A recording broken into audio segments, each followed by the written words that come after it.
My name's Eric Brown and welcome to Travel Adventures with Eric B. And I'm so excited about this particular video because this particular video is about the top 10 cities in the U.S. that I personally have traveled to. My own personal experiences.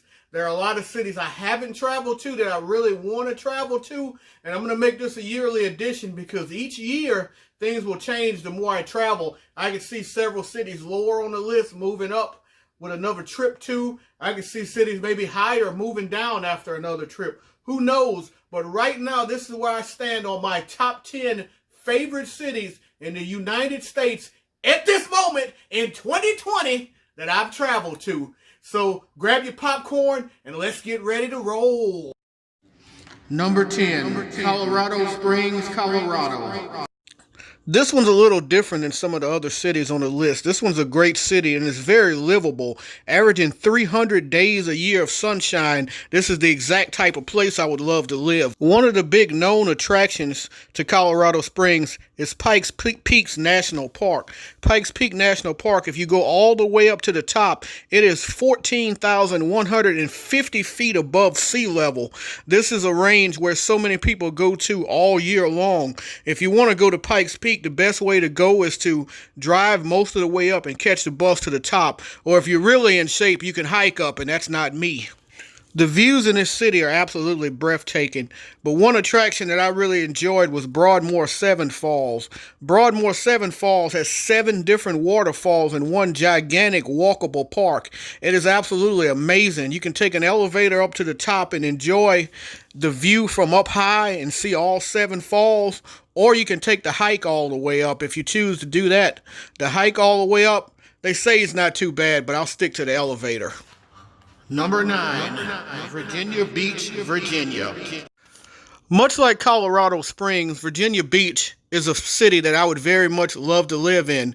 Back in 2013 when I visited with intentions of checking out the area and considering moving there. I didn't make the decision to move there, but sometimes I regret it because Virginia Beach is a fantastic area.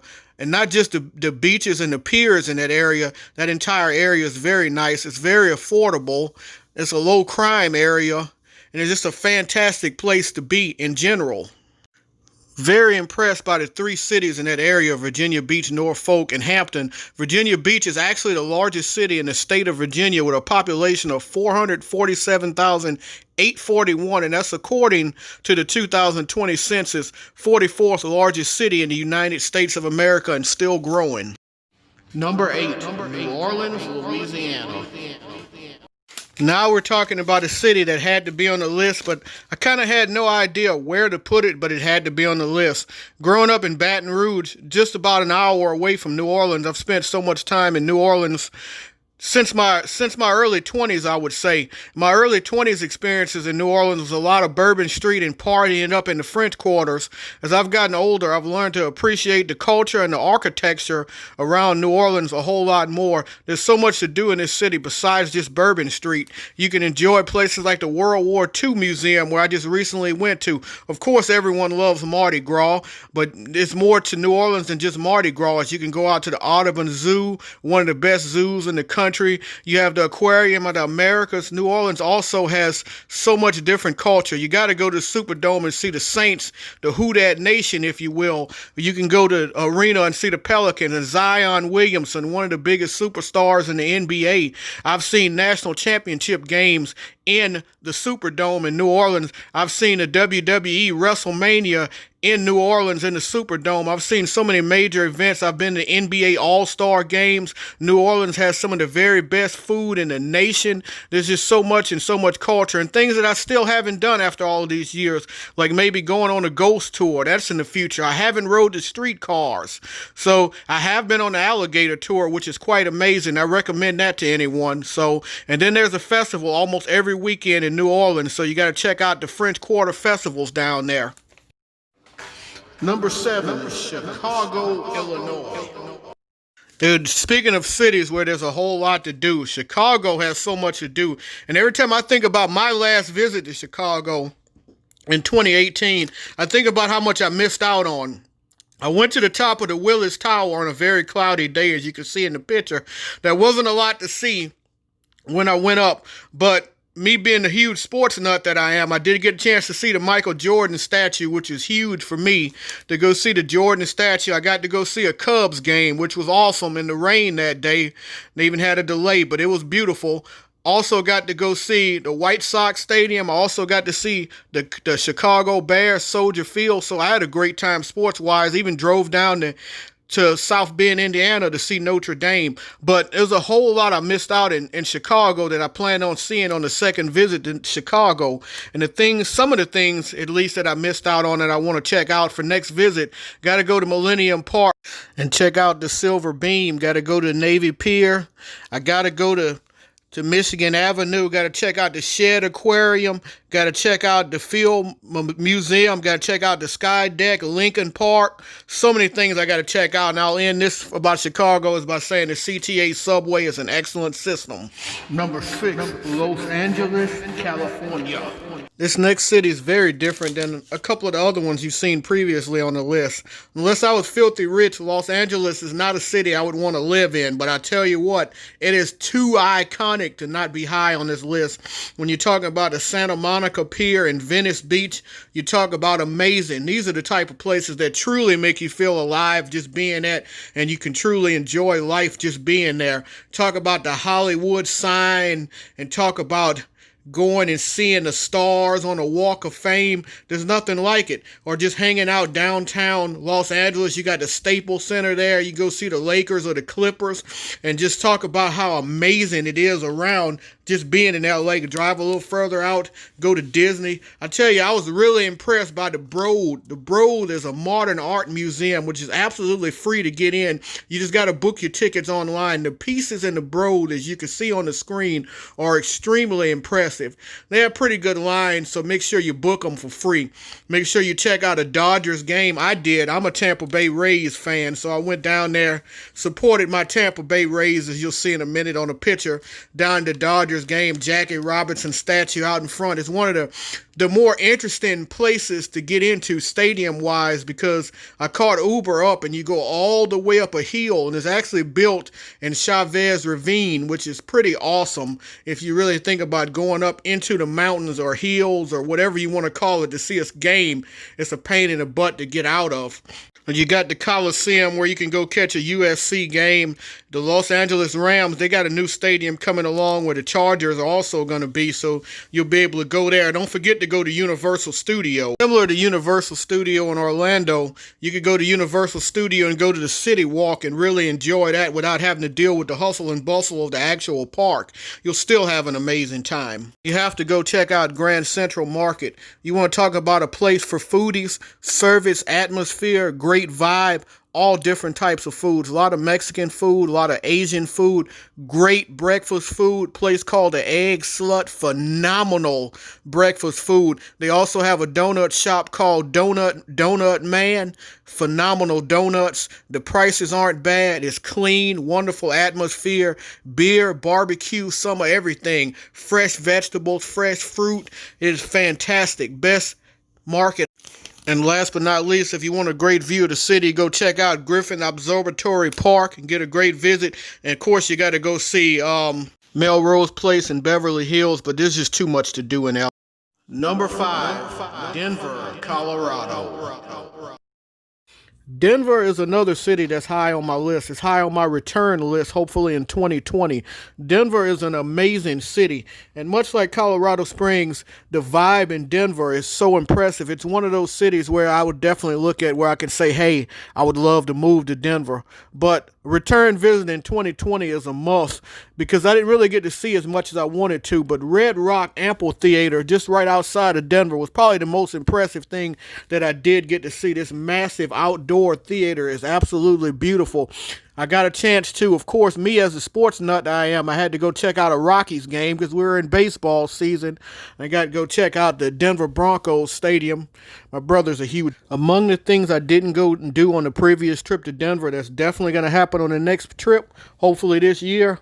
Definitely going to check out the the massive aquarium I saw in downtown Denver. Denver also has a very nice zoo, botanical gardens. I got to go check out the museum, the Wings Over the Rockies, the Air and Space Museum, and got to go check out a couple art museums. And 5 is a very high spot on my list, but the overall vibe in Denver was just very, very impressive.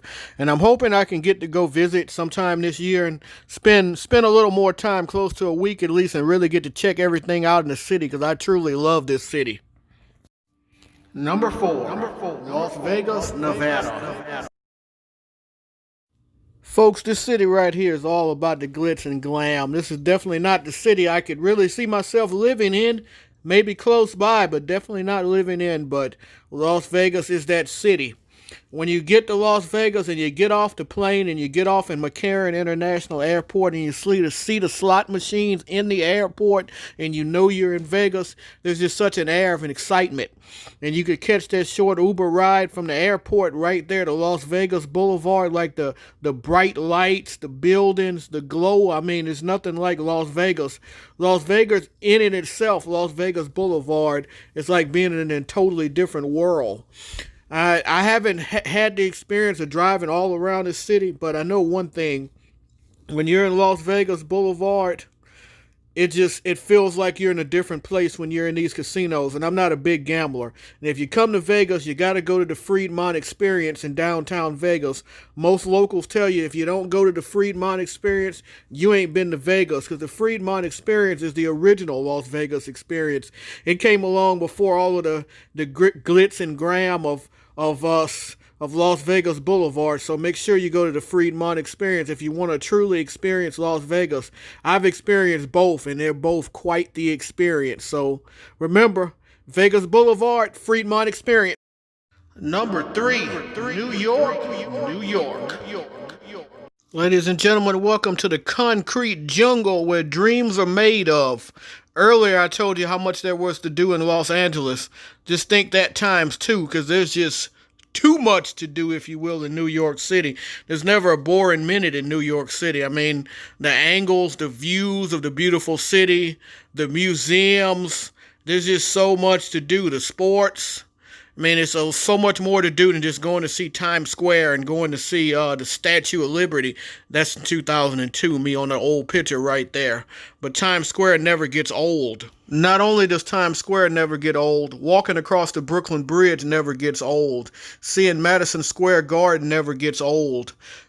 New York City, it's so iconic itself, it never gets old. One thing you have to see when you're in New York City is you have to go to the 9/11 Museum. Going to the 9/11 Museum, the museum is so well done. You probably will shed multiple tears, and it'll probably break your heart in so many ways, seeing what these victims went through and seeing how horrific that day was in American history. One of the most, I would say the most horrific day in American history, but you have to go here. This museum is so well done. It's a must. Also, when you're in NYC, there's so much sports you can go catch. Go catch you a Yankees game.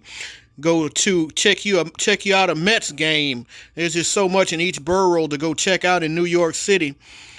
Each borough has its own distinct flavor to it. You can also go check out WNBA, go check out the Liberty, go check out the Knicks. I don't know why you would want to do that, but you could if you want to get into Madison Square Garden. There's so much of this beautiful city to see, from Central Park to the top of the Empire State Building to the Rockefeller Center, and go to Battery Park, Coney Island, Radio City Music Hall. And don't forget, if you're in New York, to take advantage of the great subway system. The subways may not be the best condition, they may not smell great, but they take you everywhere. Number 2, Miami, Florida. Folks, you could say this city was my first love when it comes to travel. This city really got me into traveling, and being that I am a big fan of the Miami Dolphins and the Miami Hurricanes, this really started my traveling journey, getting to go see my teams, which started me into something a whole lot bigger when it comes to travel. But Miami Beach in particular, but all of Miami, so much love for this. I've traveled to Miami probably about 10 to 12 times over the years, and I've had so many special experiences in Miami, including going to Miami and watching my Dolphins win the longest game in NFL history, a game that had lightning delays against the Tennessee Titans that started at 1 o'clock Eastern and didn't end until after 8 o'clock Eastern. Also, I've had special moments in Miami seeing my Miami Hurricanes playing the Orange Bowl, a building that is now torn down where the Marlins Stadium is built on top of. My most recent great experience was Super Bowl weekend, going to Miami, spending $30 a night at a house and truly living like a king for a weekend. I think my flight to Miami cost about $70, $80 round trip on Spirit Airline. Brought a book sack and had the time of my life. I truly enjoy the cultural melting pot that is Miami. Miami is full of rich, as far as the different cultures and different experiences. There's so many things you can do in the city of Miami. But when you go to South Beach and you get to hang out on some of the most beautiful beaches around, and the environment's incredible. The food, the partying, the live music, everything is right at the palm of your hands when you're on Ocean Drive. There's nothing like Miami. I love the city of Miami. Like I said, it was my first love when it comes to travel. And for the longest time, Miami would have been the #1 city on this list, but not today. Honorable mention. And #1, Seattle, Washington. We all know Seattle, Washington for certain things such as rain, the Space Needle, Nirvana, of course. We all know about Nirvana. We all know about the gum wall, which is extremely nasty and disgusting if you've been there. We all know about Pike Place Market and the guys throwing fish.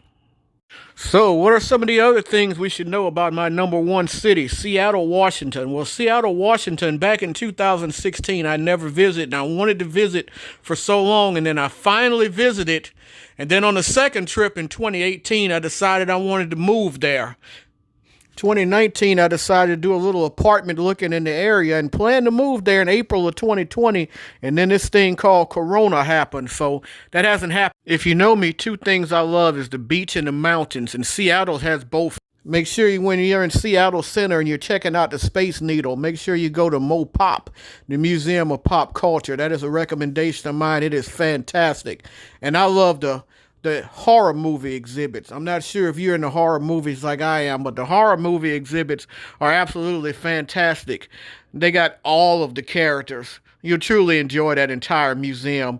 There's also a lot of tributes to rock legends like Chris Cornell, Nirvana, Jimi Hendrix. They have entire rooms in the Museum of Pop Culture, so you can celebrate Seattle music.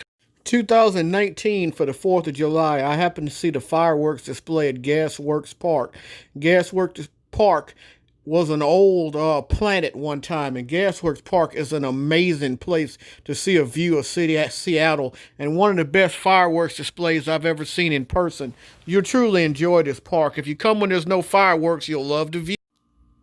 The views from Gasworks Park can be tremendous 360 views from each angle. Everywhere you turn, there's another beautiful view of the city. This is a place where you can hang out and just enjoy all day, taking pictures and just enjoying the city. You can also hang out at Cary Park and other places and such in Seattle and also see beautiful views of the city. Everywhere you look, the city is so beautiful, it's worth dealing with a little bit of drizzle almost every day. Another definite visit for me is the Fremont Troll. The Fremont Troll was built in 1990 under a bridge in the Fremont area of Seattle. This was built to keep away drug dealers and keep the crime down in the area by building this massive troll, but it's a tremendous tourist attraction nowadays. The Woodlands Park Zoo is another recommendation that I have in Seattle. Tremendous zoo with lots of different types of animals. Tremendous experience. It is very large, very diverse animals from all over the place. It's a great experience. Pike Place Market, we all know about Pike Place Market, but you have to experience it for yourself. And you go see a Mariners game, check out the Ken Griffey statue. There's nothing like walking by CenturyLink Field at nighttime or catching a Seahawks game. Seattle is truly an amazing. I could literally spend all day talking about this city, but we've come to the end of the road. And that concludes the top 10. I hope you enjoyed it. And I hope you hit the like and hit the subscribe button. We got so much more material coming out. We're only going up from here on this channel. I appreciate every like and every subscription. And remember, live today, grow today. Tomorrow's never guaranteed. Peace!